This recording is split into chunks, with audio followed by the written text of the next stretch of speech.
কত লুকাই আছে ছিংগাপুৰ অসম এছ'চিয়েশ্যনৰ সেইকেইটা মানুহ যিকেইটা মানুহে খেলা পাতিলে মৃত্যুৰ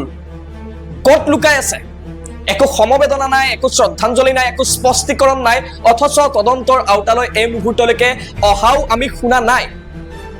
বিদেশত থাকি বিহু পাতিলে অসমীয়া হৈ নাযায় বিদেশত থাকি অসমীয়া হবলৈ অসমীয়াক ভাল পাব লাগিব কত লুকাই আছে এতিয়া আৰু কিয় তদন্তৰ আওতালৈ অহা নাই কেৱল আমি সিদ্ধাৰ্থ শেখৰ শ্যামকানুৰ পিছতেই লাগি থাকিম ছিংগাপুৰলৈ যোন গৈছিল সিয়াই হত্যাকাৰী বুলি ফেচবুকত আন্দোলন কৰি থাকিম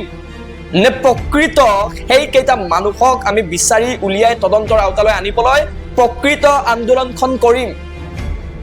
ছিংগাপুৰ অসম এছ'চিয়েশ্যনৰ সেইকেইটা মানুহক তদন্তৰ আওতালৈ শীঘ্ৰে আনিব লাগে কিয় এটা এটাকৈ ভিডিঅ' মুকলি কৰি আছে এইখন চিনেমা নেকি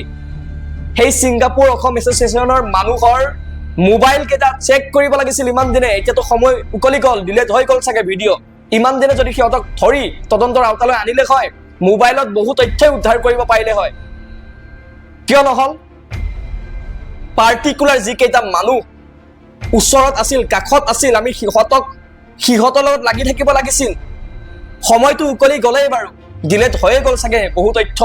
কিন্তু এতিয়াও কিয় তদন্তৰ আওতালৈ অহা নাই সেই কথাক লৈ আমি দাবী তুলিব লাগে মই দাবী তুলিছো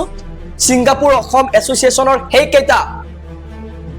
সেইকেইটা বদমাছ মানুহ যিকেইটা বদমাছ মানুহে উচতনি দিছিল সব দেখিছিল কিমান বেয়া অৱস্থাত আছিল জুবিন গাৰ্গ তাৰ পাছতো সাঁতুৰিবলৈ উচতনি দিয়া হৈছিল সেইকেইটা মানুহক ধৰি তদন্তৰ আওতালৈ আনিব লাগে এয়া মোৰ অনুৰোধ এয়া মোৰ দাবী